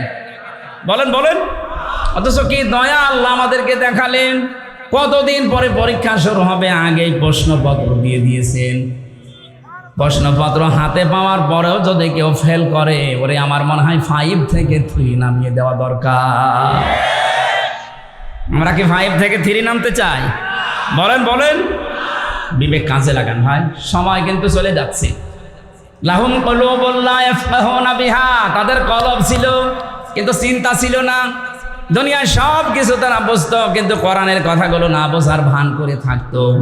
আলাহুম আ'য়ুনুল লা ইবসিরুনা বিহা, তাদের চোখ ছিল কিন্তু দেখার পরেও অন্যায়কে না দেখার ভান করে থাকতো। আমার তো মনে হচ্ছে কোরআনের আয়াতগুলো আল্লাহ কেবল 24 সালে নাজিল করছে। দেখেন তো, এই দেশে বহু মানুষ দেখার পরেও না দেখার ভান করে থাকে। পত্রিকার কাগজে, টিভির পর্দায়, মোবাইলের পর্দায় কত কিছু প্রতিদিন ভেসে আসে, দেখে, কিন্তু নিজের দলের লোক বলে কিছু বলে না। আর অন্য দলের লোক যদি চুন থেকে পান খসে, পান থেকে চুন খসলে ওর ফতোয়া দেখে কে? কি হয়েছে আপনার চোখের? এই যে দেখার পরও যারা না দেখার ভান করে থাকেন, তাদের এই চোখের ভেতরে আল্লাহ কিয়ামতের দিন সীসা গলিয়ে দেবে। ওয়ালাহুম আযানুল লা ইয়াসমাউনা বিহা, তাদের কান আছে কিন্তু তারা শোনে না, তার মানে শোনার পরও না শোনার ভান করে থাকে। আয়নন শব্দের শাব্দিক অর্থ চোখ। এখানে আমি 5টা ব্যাখ্যা পেয়েছি। 1 নম্বরে যেটা দেখা দরকার এই জিনিসগুলো তারা চোখ দিয়ে দেখতো না। এ বাংলাদেশে এরকম মানুষ নেই? আপনার তো চোখ দিয়ে দেখা দরকার আপনার মাকে, এই কথা বলছেন এখানে, অথচ মায়ের দিকে তাকায় না। আপনার চোখ দিয়ে দেখা দরকার আপনার বউকে, বউর দিকে তাকায় না, ও তাকাচ্ছে বান্ধবীর দিকে। বলে সুবহানাল্লাহ। এই চোখের অনেকগুলো হক আছে। কোন মানুষ যদি এই চোখের হক আদায় দুনিয়ায় না করে, কিয়ামতের দিন এই চোখ আল্লাহর দরবারে আপনার বিরুদ্ধে দাঁড়াবে। এই চোখে যেটা বাস্তবে দেখা যায় যাচ্ছে, টিভির পর্দায়, মোবাইলের পর্দায়, কম্পিউটারের পর্দায় ওইটা দেখা যায় যাচ্ছে, কিন্তু যেটা এখন দেখা যায় নেই চোখের সামনে, ওটা মোবাইলের পর্দায় দেখা যায় নেই। কথা বলেন না কেন? এই জন্য যারা মোবাইলে এমন এমন জিনিস রেখেছেন যেটা নিচে দেখলে আনন্দ পায় কিন্তু অন্য কেউ দেখলে লজ্জা পান, এই মুহূর্তে এটা ডিলিট করা লাগবে। কাদের মোবাইল এরকম কিছু আছে দেখি, ডিলিট করেন, তাড়াতাড়ি করেন, করেন করেন।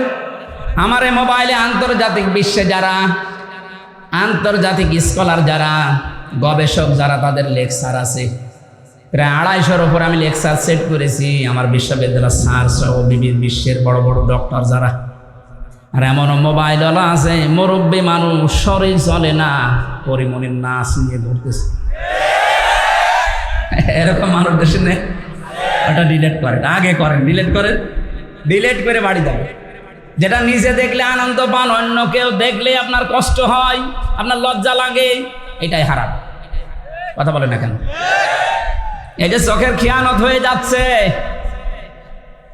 আলাহুম আযানুল্লাহ ইয়াসমাউনা বিহা, তাদের কান ছিল কিন্তু যেটা শোনার দরকার ওটা শুনতো না।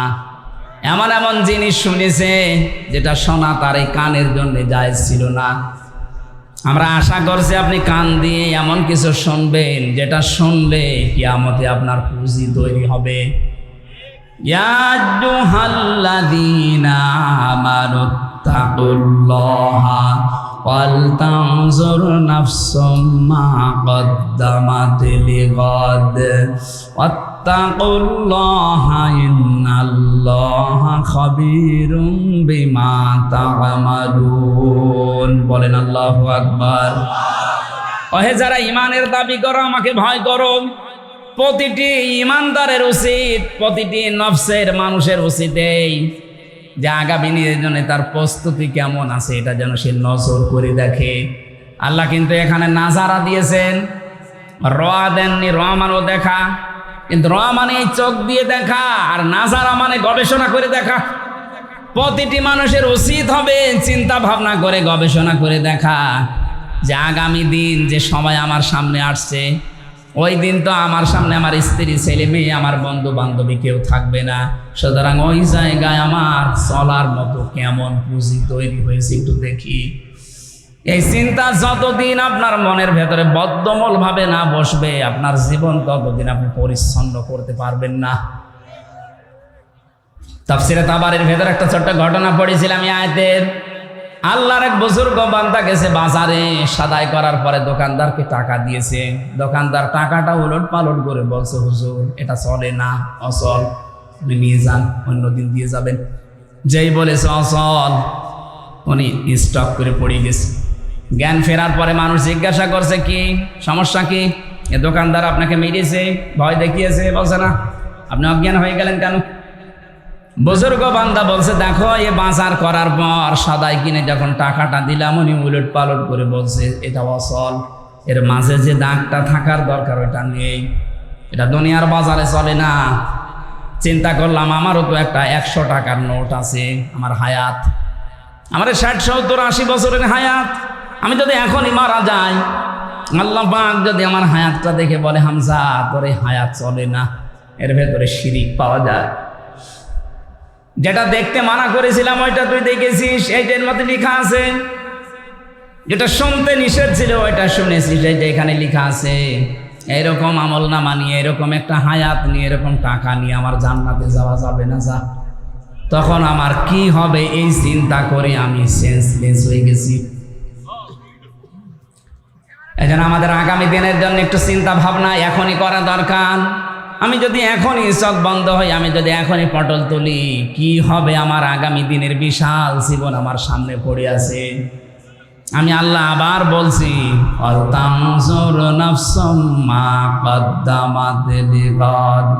প্রতিটি মানুষের এটা কিন্তু উচিত যে আগামী দিনের জন্য তার প্রস্তুতি কতটুকু। অত্তাকুল্লাহ, আমি আবার স্মরণ করাচ্ছি, বান্দারা সতর্ক হও, সতর্ক হও, বিবেকটা কাজে লাগাও। ইন্নাল্লাহা খাবীরুম বিমা তা'মালুন, অবশ্যই আমি আল্লাহ সব খবর কিন্তু রাখি যে তোমার কি কাজ কারবার চলছে। যারা আল্লাহর কাছে আমাদের বিবেকের যেহেতু প্রশ্ন হবে, আমাদের চোখের প্রশ্ন হবে, কানের প্রশ্ন হবে। এই তিনটি ইন্দ্রিয় শক্তি যাদেরই আল্লাহ দিয়েছেন তাদেরই আল্লাহ ব্যবহার সঠিক না করলে জাহান্নামে দেবেন। আল্লাহ পাক আমাকে সহ যারা এসেছি আমাদেরকে যেন বাঁচিয়ে দেন, বলেন আমিন। আল্লাহ যদি কিয়ামতে কাউকে বাঁচাতে চান, এই তিনটা অপরাধের সাথে যারা জড়িত আমরা নেই, এগুলোর ব্যবহার যাদের সঠিক আছে, তাদেরকে যখন বিচারের কাঠগড়ায় দাঁড় করাবেন, ন্যায় বিচার করলে আমরা বাঁচবো না। ন্যায় বিচার করলে বাঁচবো? বলেন বলেন না, আপনি কি বিশ্বাস হচ্ছে না? আল্লাহ যদি কারো উপরে ন্যায় বিচার করে কেউ জান্নাত পাবে না। অবিচার তো আল্লাহ করবেনই না, ন্যায় বিচার করলেও বাঁচবেন না। একটা পদ্ধতি শুধু খোলা থাকবে, আল্লাহ যদি কাউকে মাফ করতে চায় তাকে ওই দেওয়ালের ভেতরে একটা পর্দা দিয়ে দেবেন। বিশাল ময়দানে কোটি কোটি মানুষ দাঁড়িয়ে আছে, এর ভেতরে শুধু একটা পর্দা দিয়ে আপনাকে আলাদা ঢেকে নেবেন। নিজে আল্লাহ সামনে দাঁড়াবেন, ডাক দিয়ে বলবে, বান্দা এই এই কাজগুলো করেছিলি। যেহেতু আপনার হাত সাক্ষী দিয়ে দিয়ে, আপনার চোখ সাক্ষী দিচ্ছে, পা সাক্ষী দিচ্ছে, আপনার অন্তরে যা আছে সব আল্লাহ জেনে ফেলেছে। বাধ্য হয়ে তখন কান্না জড়িত কণ্ঠে বলবে, রব্বুল আলামিন আমার ভুল হয়ে গেছে, দয়া করে আমারে মাফ করে দিন। আল্লাহ পাক বলেন, আমি এই কথাটা শোনার জন্য ছিলাম, যেহেতু অবিচার আমার এই আদালতে নেই, আমি ন্যায় বিচার করলে কেউ বাঁচবি না। ওই তিনটি ইন্দ্রিয় শক্তি যাদের হালকা পাতলাও কাজে লেগেছে, যাদের কলবে, যাদের বিবেকে কাজ করেছে, যাদের কান ব্যবহার হয়েছে সঠিকভাবে, চেষ্টা চালিয়েছে, যাদের চোখ ব্যবহার করার জন্য তারা চেষ্টা চালিয়েছে, এই মানুষটাকে আল্লাহ মাফ করার একটা ফন্দি তৈরি করবেন। এটা সবার সামনে অপমান করবেন না, এদেরকে একটা পর্দা দিয়ে ঢেকে নিয়ে অপরাধগুলো স্বীকার করাবেন। আগে যখনই বলবে আল্লাহ আমার ভুল হয়ে গেছে, আল্লাহ বলবেন, যা আমি করে গোপনে মাফ করে দিলাম। আমরা এইটা চাচ্ছি। আমি সহ যারা এসেছি কিয়ামতে আল্লাহ যেন এইটা আমাদের উপরে জারি করে দেয়। গোপনে গোপনে তিনি আমাদের জিজ্ঞাসা করে গোপনে মাফ করে দেয়। এর জন্য এই তিনটি ইন্দ্রিয় শক্তিকে আমাদের কাজে লাগানো লাগবে। কথা বলেন ঠিক কিনা? যদি আমরা এগুলো না করে দুনিয়া থেকে বিদায় নেই, আল্লাহ বলেন, তুই আমার কাছে চতুষ্পদ জানোয়ারের চাইতেও নিকৃষ্ট জীব, বালহুম আদল, তার চাইতেও খারাপ। উলাইকা হুমুল গাফিলুন, বান্দা তোরা গাফেল। এই যে উলাইকা শব্দ ব্যবহার করা হয় ইসমে ইশারা দিয়ে, আল্লাহ যেন তার কুদরতি আঙ্গুল এইভাবে জামালপুরের দিকে দিয়েছে, এই দেওয়ানগঞ্জের কাঁঠার বিলের দিকে আল্লাহ দিয়ে বলছে যে এই মানুষগুলো এতক্ষণ যারা আমার এই আয়াতটা শোনা পরেও যারা বিবেক কাজে লাগাবে না, এই মানুষগুলো গাফেল। আর গাফেলদের জন্য আল্লাহ জান্নাত নেই। আল্লাহ আমাদেরকে সতর্ক হওয়ার তৌফিক দিন, বলেন আমিন। আল্লাহুম্মা আমিন। লা ইলাহা ইল্লা আনতা সুবহানাকা ইন্নী কুনতু মিনাজ জালিমিন। রব্বানা যালামনা আনফুসানা ওয়া ইল্লাম তাগফির লানা ওয়া তারহামনা লানাকুনান্না মিনাল খাসিরিন। সারাটা জীবন অপরাধ করে জীবনটা নষ্ট করে ফেলেছি। হাত উঠায় কথা বলবো ভয় করে, লজ্জা করে। রব্বুল আলামিন, অপরাধের দিকে তাকিও না, তাহলে তোমার মাফ করতে ইচ্ছে করবে না। আল্লাহ তাআলা আমাদের গুনার দিকে, অপরাধের দিকে না তাকিয়ে তোমার রহমতের দিকে তাকাও। জিন্দেগীর গুনাহগুলো আজকের এই ময়দানে মাফ করে দাও। সাবগুলো যদি কিছু দিয়ে থাকো আমাদের নবীজির রওজায় পৌঁছিয়ে দাও। যত মানুষ আমরা কোরআন শুনতে এসেছি, এই তিনটি ইন্দ্রিয় শক্তি যাদেরই আছে যথাযথ কাজে লাগানোর তৌফিক দাও। সম্মানিত মা বোনদেরকে তুমি খাদিজার মতো বানিয়ে দাও। আল্লাহ তাআলা কোরআনের মহব্বতে যে মানুষগুলো আমাকে দূর দূরান্ত থেকে জড়িয়ে ধরে আমার সুলাইমান ভাই, ময়দুল ভাই, জাকির ভাই সহ যত মানুষ কোরআনের জন্য এগিয়ে আসে, তোমার রহমত তাদের দিকে এগিয়ে